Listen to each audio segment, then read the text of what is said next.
I'm going to pass it along here to Janine, whose superpower is to help people deliver their message shorter and better. And then Claire's is to help us use our voice to more intentionally and effectively communicate that message, all of which helps us create a bigger impact and a better outcome. So, Janine, it's all yours. Thank you. Thank you, Barbara and Nancy. I am thrilled to be here. And one thing that I'll start with is the Say It Shorter workshop came about after I had an article in Forbes where one of the 3 simple strategies to get your ideas heard is to say it shorter. And people came out of the woodwork saying, I see you do workshops. I need a Say It Shorter workshop. So that's how the name of this workshop came about, is people recognize that saying it shorter is going to get you what you want out of, whatever. I've seen it work with people at the podium, on television, in an email, in a meeting, so whatever you're doing every day, the ability to look at what do you say and how do you say it is going to help you. In fact, Albert Einstein is known for saying, if you can't explain it simply, you don't understand it well enough. And in some of these workshops, I've had people say, oh, Janine, I'm a storyteller and I can't say anything shorter because a story is not short. And I'm here to show you, as I showed them, that a story can be short. So instead of starting with once upon a time and ending with happily ever after and then doing 90 minutes of the Princess Bride in between, think of what you're talking about as a movie trailer, which is never more than 2 minutes. Sometimes you have an extended play online, but in cinema, you'll see a 2-minute snippet that is designed to entice you to see that movie. So what you want to do is entice people. And what I explain is that when you look at how to get to the essence of your message, you can riff all you want if you do have more time. But the idea of getting what you want, as both Nancy and Barbara mentioned, if you're intentional and have a result in mind, you get to the essence of what you say, and that way you'll have more time. People will ask you questions. They won't be shy. And so if you need to give more information at a later time in your talk, in the meeting, in a sidebar, you can do that. But what you want to do is really zero in.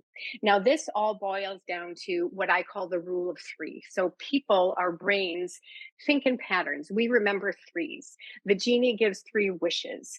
There are sayings like life, liberty, and the pursuit of happiness that happen in 3s. If you start getting 5 or 10 or many other things into your message, you're going to start to lose people because the brain doesn't process it. So what I'm going to give you is 3 things to focus on and then a 3-part framework. So I'll stick to my rule of 3. So the steps to get to that actionable message is to start with your audience, then a framework, which I'll explain in a second, and then test. That's what a lot of people leave out. So the audience is understand who it is that you're communicating with. What do they need? What do they want? What are they wishing for? And sometimes people come in and say, oh, I have so much great stuff to tell you, but they don't really understand that I might need to hear it in a way that's a little bit different than the people you talked to yesterday. And so you want to think about that audience. Are they on side? Are is this more of a tension driven interaction? What are their priorities? What's important to them? And so if you delve into this a little bit more, you will get where you need to go. So there are companies that spend millions on audience research. You can do this by, maybe if you're giving a speech, go early, hang out at the pizza line, and say, what made you come here? And that can help you understand what people are interested in hearing from you. Same thing with people on your team. Same thing with clients, et cetera. So find out a little bit more about what's driving them, and then you can set that intention to give them a message that's going to resonate with them. So the framework, it's very easy. I call it H3C. So H is for headline. You want to start with your headline. You don't want a lot of science-oriented people want to give you evidence, evidence, evidence, and then there's thesis sentence at the end. It's not easy to learn how to flip-flop that, where you start with what's important, then you give 3 points, not 25 points. And then at the end, the C is the call to action. What do you want them to do with this information. Sometimes your headline is also your call to action. Senator, I'm here to ask for your vote for X. And so that can be your headline. But what you want to do when you're creating this collection of information is start with that intention, that call to action. What do you want them to do? Then your three key points are what is the essence of that information that's going to help get to that? And then the headline is, I'm here to talk about fill in your blank. So that's the thought process that you can go through. After you practice this a little bit, you'll be able to jot in your notebook when you're in a meeting. You don't have to, this will help you from going rogue, because what I encourage people to do is create what I call a message bank. Like, there are some go-to messages that I always bring out when people ask me questions, or when I know I need to be convincing about what have you. And that way, the idea of talking too long tends to be because our brains are working through the idea before we get to the conclusion. And so, if you can try and do some of that pre thinking, both for yourself and for your audience, that's what helps you get to that crisp, clear essence of what you want to say. The last thing in the framework is to test. And so this is where a lot of people just kind of gloss over that. I understand what I'm saying, and so I don't have to try it out. So try it out with different sorts of audiences. First of all, someone who's not in your business. Teenagers are good for this. Walking buddy, someone that you know well but is not in your business, and say, hey, I've got this idea that I'm going to be presenting to my boss tomorrow. Can I tell you about it? Explain your headline, three key points, call to action, and then have them feed that back. Did they get the essence of what you're trying to explain to them? You might need to modify, and then you try it again. This time might be with a colleague who's not in your division, or someone who knows a little bit about what your topic is. Do the same thing. Then that second person can help you look at, what are the holds? I've worked with this executive before, and she is always asking about this topic. Have you thought about how to answer those questions? Things like that. And then the third time, you really got it polished up, and you're probably ready to go. And a lot of people say to me, "Oh, I don't have time," but I've seen people do this in a morning. So over coffee at home in the morning, again I'm big into coffee. So again at the coffee station at the office, and then at the 11 a.m. meeting. And so by doing this consistently and practicing, you will get to the point where you can frankly just get to the point and explain things in a simple way without going on the tangents that might derail us. Now I'm happy to turn it over to the delightful vocal coach, Claire Fry, who is going to talk a little bit about how do you say it? How do you use your voice to communicate effectively? So, Claire. Oh my goodness. Now that you have all formulated your perfectly crafted message with the H3C framework, which I love, Janine, and you know exactly what you're going to say and how you're going to say it, that part is where I come in. So, the content, the message, that's one channel we have for reaching our audience, but there's also the voice and all of the data that is in our voice. And the science is very clear on this. If we hear someone speaking and the content, the thing they are saying, and the tone, the way they are saying it, aren't quite aligned, we trust the tone over the content every single time. So we really want to be thoughtful and intentional about making sure the way we are delivering this beautifully crafted message reflects the content, right? That everything's aligned, that everyone's things telling the same story. This is where I love talking to a women's forum because pretty much everybody here, I am guessing, was assigned female at birth and has a female vocal tract. And there are certain challenges that come along with that. Yeah? So by and large, we have smaller larynx, a little bit of a smaller resonating cavity. Our voices tend to be higher pitched. They tend to have a little bit less volume to them. And there are really two challenges that are facing us here. One is that people like listening to people that sound like them. I saw in the chat someone was mentioning about, yeah, Dawn was talking about breaking into the AI and cyber speaking circuit. These are male dominated, right? So, when we are dealing with male executives, male leaders who like listening to someone who sounds like them, that's a barrier that is facing us. The other is that humans in general have a preference for lower, more resonant, more baritone voices, right? This is just something that we know. The science backs it up, but I think probably your lived experience backs that up too, right? This is how we end up with an Elizabeth Holmes. This is how we end up with a Margaret Thatcher, right? Pick your person of whatever reputation you assign to them. But it's no great mystery why women who wish to be powerful would drop their larynx and try to sound a little bit more like a dude, but we don't want to play that game, right? So, how do we as women support the voices that we have in an authentic way to make sure our message gets heard the way we want it to get heard? So, I have a little bit of a framework. I call it the 3 W's. We're going to talk about wind, we're going to talk about weight, and we're going to talk about wit. I was just asking Nancy about this before I logged on. Did everyone notice when you were waiting to join the call that the little Capstrat Women's Forum little insignia came up and it said, I think, make yourself a cup of tea and take a deep breath. So I think probably at this point, we all know that taking a deep breath, it's good for your brain, it's good for calm. It's also really good for your voice. If you're somewhere right now where you can make a little bit of noise, try this with me. Just put your hands on your belly, take one nice deep breath into your belly, and exhale on a ha sound, an HA. I'm going to do it right now, breathing in. Ha.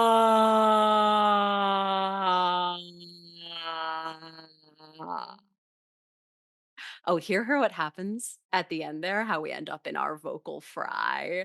So, vocal fry or vocal creak is always a great sign that we're not fully on our breath. We're not fully resourcing our voice. But when we are on full voice, when we are fully supported, it makes a big difference in how our voice is heard. I'm not talking about yelling. Yelling comes from here. This is kids. How do you not have your shoes on yet? We were supposed to be in the car 5 minutes ago, right? Like that's yelling. That's not how we get volume. We want it to be coming from that breath. We want to anchor our voice because it lands differently. And also, it gives us more ease. So, it gives us more power, more resonance, and it feels better when we speak. I like to say, take a breath on the transition. So, that's the moment before you press the Zoom join button, the moment before you walk into the boardroom, the moment before you pick up the phone. That's your moment to go, okay, right. Yeah, that's where I want my voice to be coming from. And then don't worry about it, right? I don't want you thinking about your breathing while you're trying to talk. You've got a life to live, you've got work to do, right? But see if you can anchor your voice a little more in your breath. So that's wind. The second one I like to play around with is weight. Nancy was talking about the pause, right? And I'm sure we all heard how that gave more weight to what she was saying. What we're really talking about here is terminal downward inflection, which is just a fancy way of saying landing the ends of our sentences. Not something that we need to be doing all the time, but on those occasions, we're brought in as a subject matter expert. On those occasions when we are functioning as a spokesperson, right? When we want that little extra polish, finesse, weight, landing the ends of our sentences is a really great way to do this. The thing that happens when we use uptalk or terminal rising inflection, where everything sounds like a question, and look, this isn't some sort of mortal crime to do. We all kind of do it, especially when we're feeling casual, but when we do it all the time, it does make us sound less sure of ourselves, but also it turns everything we say into one long run on sentence. So our audience has trouble following us because every single point sounds the same. Okay, so that was point A, and now I'm moving on to point B. And then the next thing I want to say is, and we can't, as an audience, locate ourselves in the message, right? So, again, using Janine's framework, we've got those 3 points you're making. That's a great opportunity to land at the end of each one. If this is something that doesn't feel comfortable for you, a fun way to try it, and again, I'm not saying do this all the time, I'm saying have this as a tool. Have this as a tool in your pocket. So when it's the situation that calls for it, you've got it to reach for. Try adding the word, I hope this is okay to say in the Capstrat Women's Forum, damn it, to the ends of your sentences. It's a really great way to go. So if your naturally inclination is to say, hi, my name is Claire Fry. Hi, everyone. I'm a vocal confidence coach. Hi, my name is Claire Fry. Damn it. Like it's a really nice way to practice getting that terminal downward inflection. So that's the wait part of it.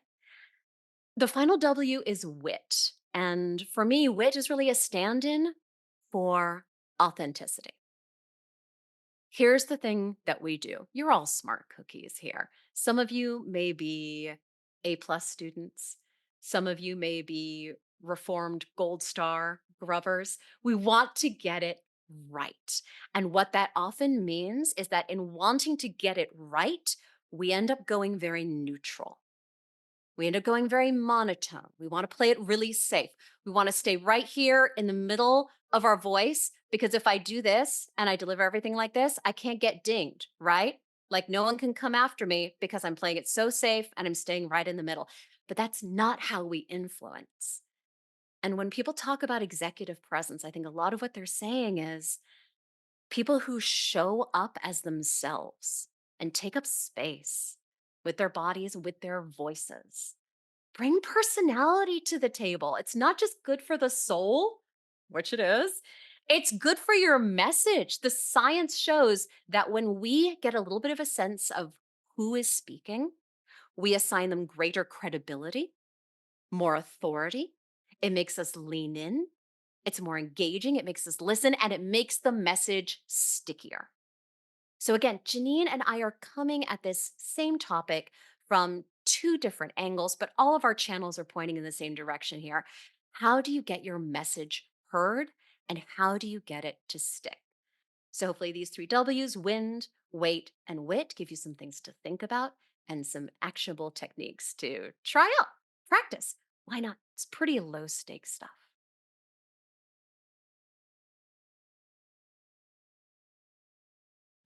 I love That it. was fantastic. So much, so many great takeaways, and I know Barbara and I are sharing so much in the chat, and I see so many people nodding their heads and giving hearts and claps. So um, fabulous framework and fabulous, really wonderful points. I'm really curious about the pause um, because I know that it is powerful. It's often uncomfortable to lean into that because I think we all feel, we're compelled to fill that void, say something, keep the conversation going. And one of my biggest challenges is how to your point, Claire, anchor myself before I step up to a mic or walk into a boardroom or whatever. And so finding a way, putting into practice, finding a process to do that. And I think for myself, it's about self-awareness before I just like jump in. I don't know if you have any thoughts on that. Yeah, I'd love to speak to that briefly, which is that every time we speak in what we perceive as a high stakes situation, we are dealing with a fight or flight response, right? Right.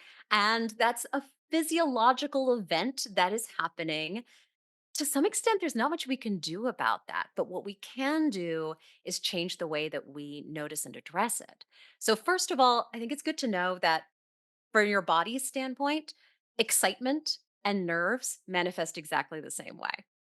So it might be useful the next time you're feeling nerves, instead of being down on yourself and going, oh God, I'm nervous. Why am I nervous again? This always happens to me, to be like, oh, I'm excited. I'm attached to an outcome here. This is something that I care about. And just that reframe, I think, can be really Yeah. useful. Yeah. Yeah. And then to Thank your you. point, I think grounding yourself is a really great idea.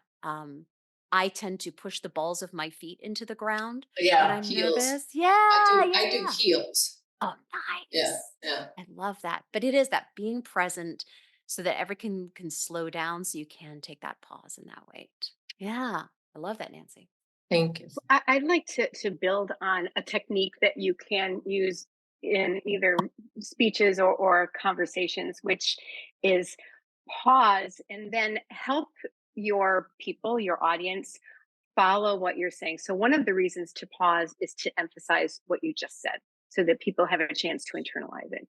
You can also use the technique, what I said was important for you to remember. Let me say it again. So you can say, it's important to pause. Let me say that again because it's important for you to remember. Be sure to pause. So that way, people, when you're talking, when you're reading, people can go back and read the paragraph if they didn't quite get it. When you're talking, they'll either, if it's in a meeting situation, they'll either say that again, or they'll be backtracking and then they'll lose what you're saying now because they're back with what you said before. So when you pause, you're helping your audience follow. So you're really doing people a favor when you pause. Yeah, absolutely. Yeah. Thank you for that. And I do want to pause right now to emphasize the message. Isn't it amazing how much value Janine and Claire provided in such short time? Yeah, it just it's such a proof statement around this whole program about you don't really need that much time to really give powerful, strong messages. Right. And another question here we have is any recommendations on how to incorporate this your approach to an impromptu high priority conversation so it's not so planned out, right? Sure.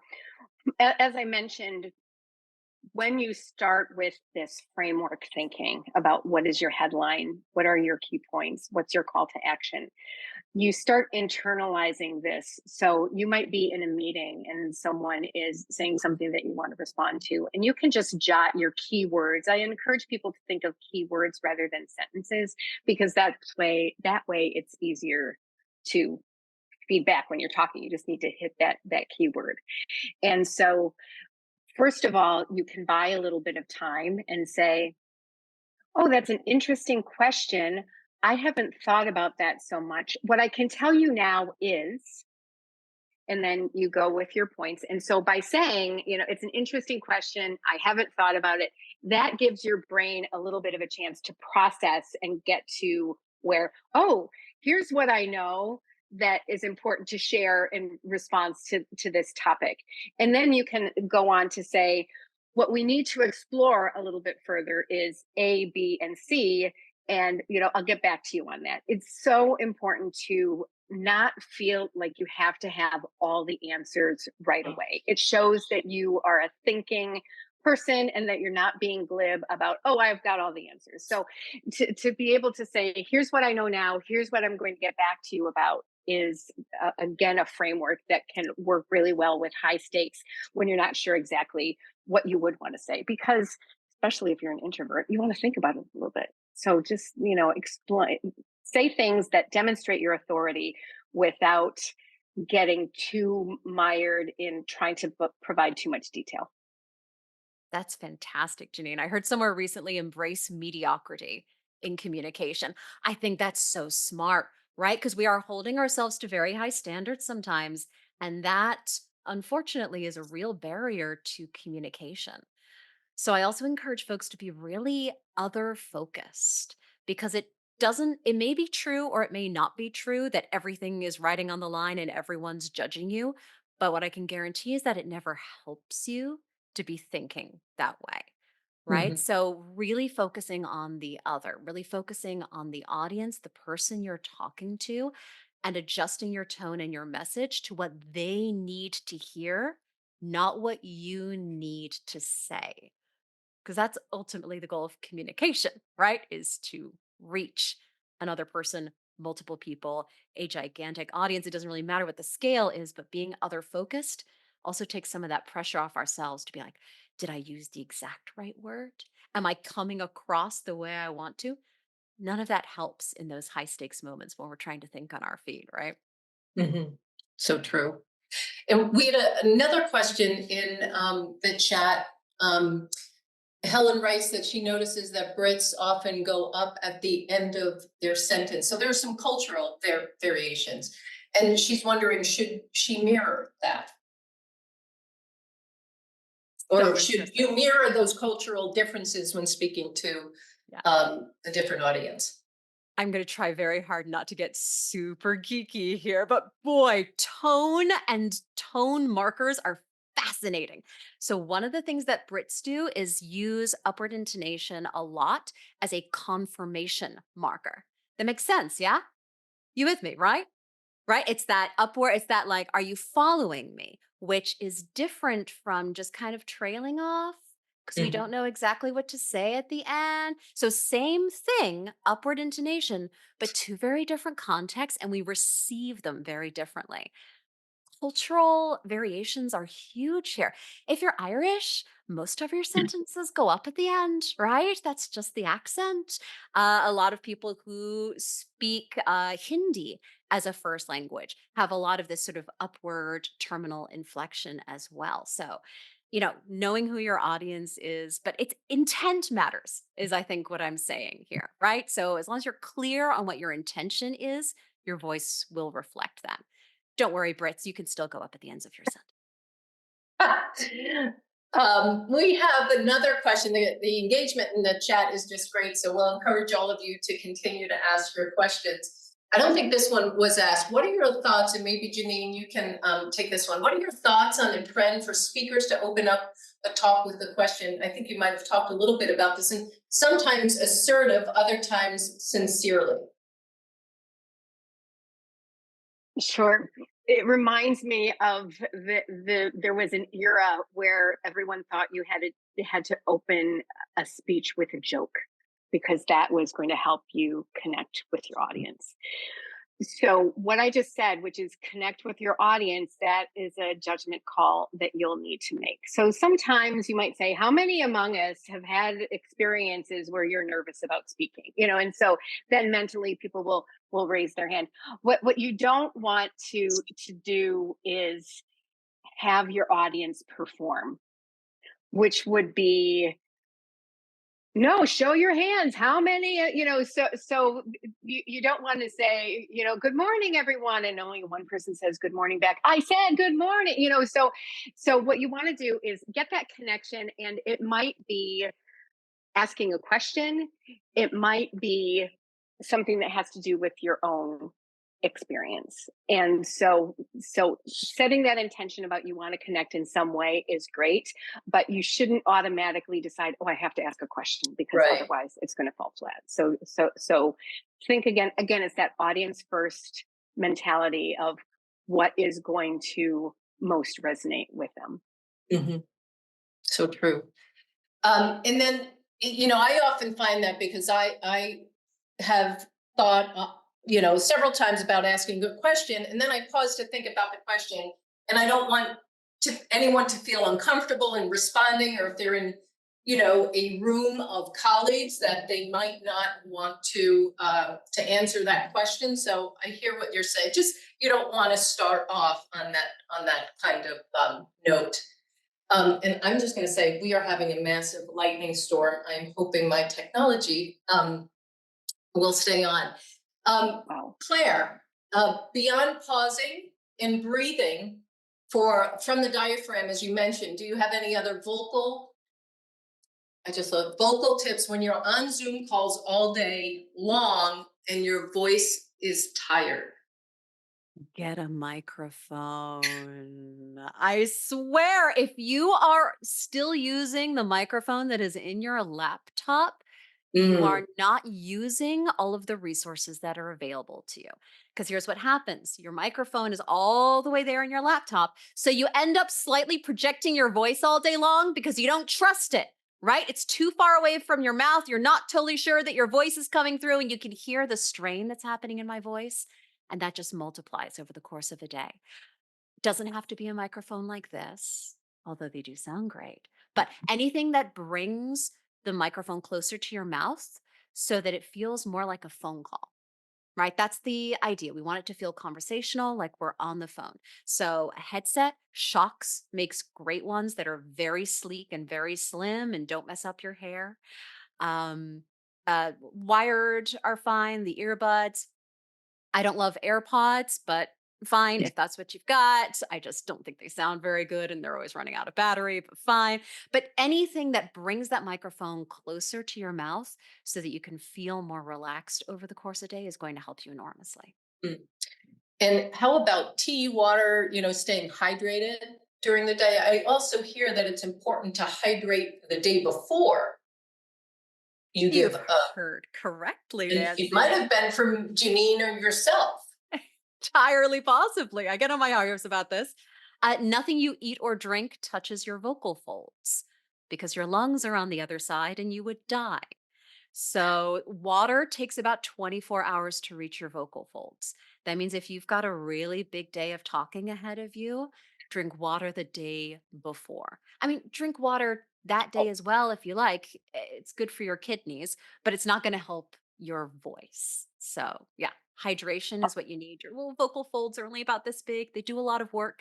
They slam against each other 150 times a second when we're speaking. So, we want to keep everything as lubricated as possible.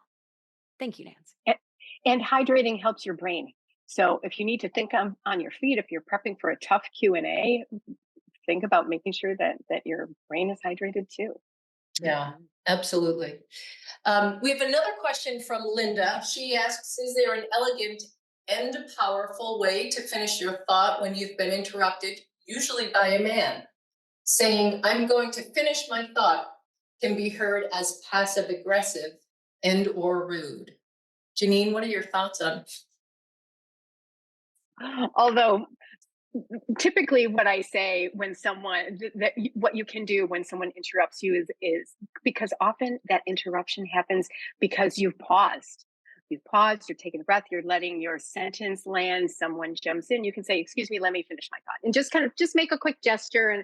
And a lot of it is how again, how you say it. It's not let me finish my thought, it's excuse me, let me just finish, so you're saying it in a cooperative way, and we all know that it's easy to lose our train of thought. So I say that it's more how you say that instead of, I worked with someone who was the VP of education for a large global organization, and her favorite thing was, well, if you had read my memo, you would have, and so she had this very kind of like a school teacher-ish, don't be crossing me sort of thing. And she got away with it because that was her persona.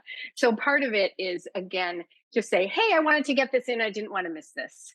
And, I think that that's a perfectly legitimate way. Claire, you might have some other thoughts on that too. It's different, like and whatever tools you have in your arsenal to kind of zag and weave and bring things in and out as needed is helpful.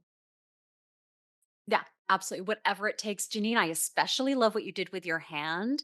I think holding space with our bodies is a really useful way to manage that ebb and flow of interruptions because it's pretty easy to talk over someone, especially over Zoom. I think it's harder to ignore someone who's got their hand up. So there's something about that taking up space that I think does facilitate that ebb and flow of Mhm. interruption and interruption. But I think the words that you used, Janine, absolutely. Yeah.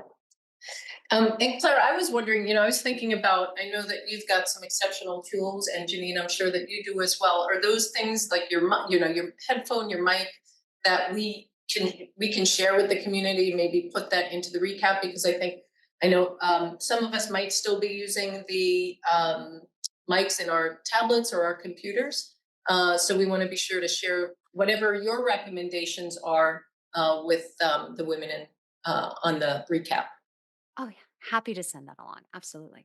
For Perfect. sure. And I'm sure my microphone and webcam are, I don't want to say more affordable than Claire's, but she's a professional voice artist, right? So I just have meetings. So yeah, I'll send mine as well. I appreciate So it, but this is a $75 microphone. I just want to say, like, this is my Zoom microphone. I have a studio downstairs with my professional equipment. This is Oh, not a huge barrier to entry, folks. It's a $75 mic that plugs directly into the USB port of my computer. So, Janine, I am with you on affordable options. it looks impressive. So I think we should get that just so that we look good. that's so funny. I didn't realize that. And then I just wanted to offer any other questions before we go into breakout rooms. Helen says, is it not distracting to see a big microphone on Zoom? So that's just because it's my brand, Helen. I'm the voice actor who works with normal people, right? Mine's on camera so that I can use it for demo purposes. If I was using it for Zoom as a normal person, I'd probably have it here. I'd have it here. I'd have it on a desk mount up here, but I would have it off screen. So there's lots of ways to do that.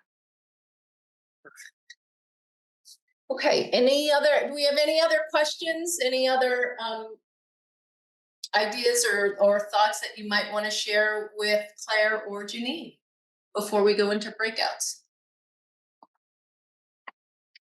Awesome.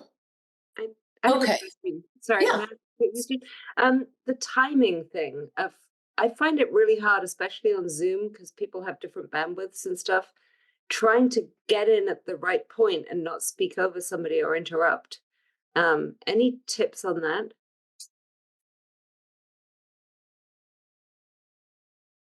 Janine, you want to take that? Sure, absolutely.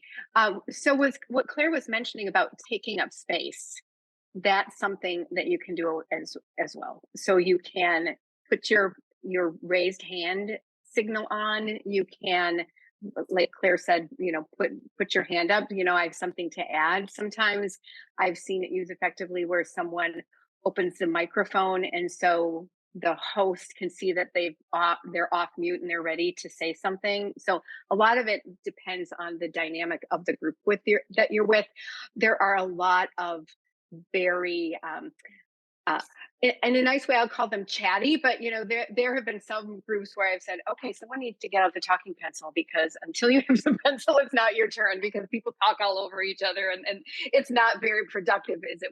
We've all seen that. So, but I think some sort of thing where you can interject, and you have made notes. I'm motioning to my notebook down here so you don't lose your train of thought. And so you can also say, before we move off this topic, I wanted to add, or have some way to graciously make a transition, or could we go back and talk about this, because I think it's important to acknowledge that we should discuss A, B, and C. So to have these transitions where you can interject yourself without, again, jumping in and talking over people. And sometimes you can say, Sally, pardon the interruption, or I'm sorry, I realize I'm interrupting you, but I thought it was important to address this before we move on. So you realize that, sometimes people are perceived as rude because they don't realize that they're jumping in and talking over people. But if you say, I realize I might be interrupting you, I wanted to discuss that. If you do it in a gracious and natural way, you can participate at a time that's appropriate. Right. Acknowledge the pause of the interruption. Yeah. Right. Absolutely. And we have a question from Artie, if I'm saying your name correctly. You are saying my name very correctly. Another question for Janine, actually, which is around wit. And one experience or one piece of feedback that I've received is, especially when communicating with a more traditional, slightly older audience, think corporate board, that kind of thing, that the bringing the personality in is perceived as being fluffy, or this is charming, as opposed to weighty and credible. And it's almost exactly the opposite experience from when I'm speaking to a more diverse audience, let's say. But I was just wondering if you could comment on the appropriateness and just a bit more nuance on that where does wit work better versus not, and are there different ways to have that credibility, stickiness of message, engagement, that are a function of whom you're speaking with? Can you just talk about Great that a bit question. from your experience? Sure. And Claire mentioned what, so I want to hear from, but I have a thought on this where I was working with a group of researchers that is with an organization that's gets more research funding than any other higher education institution in the world. So these are high stakes. And so I came in to help people, help these PhD researchers get research funding through great presentations. And so one woman was pitching a study to get funding for a study on how to determine new animals are happy. And her big hesitation was that, oh, zoo animals being happy, that's going to be perceived as fluffy. No one's going to want to fund that. And when we were working through, what ended up resonating with her audiences was, I want to research about what makes zoo animals happy. And then she said, let me tell you what I mean by that. And then she would talk about the absence of behaviors that indicated stress from being confined, and the presence of behaviors that indicated satisfaction. So she's got this kind of fun, intriguing topic, which was her charm, if you will, something that's attractive to some, but then she gave it some gravitas in, let me explain what I mean by that. So it was a twofold thing, because I would hope that senior level conservative audiences would also appreciate a little bit of levity also, as long as you're not flippant and speaking in a way that indicates that you don't know what you're doing. Claire, any other thoughts on that? Absolutely. So this is where being audience centric, to Janine's point, is always going to serve us. There are the research shows there's sort of three classic ways into, we'll call it authenticity, or being perceived as authentic and credible by an audience. They are self-disclosure, humor, and warmth slash passion. So self-disclosure, again, for this audience you're describing, you're not going to get up there and read them your dream journal. You're not going to tell them about your hopes and fears. You're not going to tell them what a mess you are because you didn't have your caffeine this morning, right? Like, that's not the audience for that. Absolutely. But it can be something as simple as a little peek behind the curtain, right? A little sense of, so this is actually really important to me for this reason, right? Just bringing a little bit of yourself into the equation. Humor, to Janine's point, that is such a dated thing, isn't it, Janine? That I'm going to start with a joke and then I'm going to pause for laughter and then I'm going to go into this thing. Humor is not a must do by any means. If it's something you're comfortable with, great. I think a little dry wit is generally welcome in dry presentations, for example. But this third one, warmth, passion, like, if it's not a story, then it should be an email, right? If you're using your voice, if you're putting your capital on the line, right? Like, then there's something that you can bring to the table that can't be accomplished just by sending the information by an email. So what is that? Is it your personal connection? Is it your 30 years of experience in this field? Is it the connections that you can make that no one else can make? Is it the connective tissue that you can supply? But there's something there, right? There's something that ties you to the thing that you are saying. Bringing that to the forefront, I think, only serves to bolster our credibility. So, yeah, maybe not the time for warm and fluffy, but I don't think that's what authenticity is about. Hmm. I often think about those things in terms of, how do you show up as yourself? I am not funny. Humor is not I would never even attempt that, even though I know, Claire, you always encourage your students, your members who you coach to practice, practice, practice. It will never come off. So I put that aside. It would never come off. But I think that, those other points that you and Janine talked about in terms of showing up authentically are so important.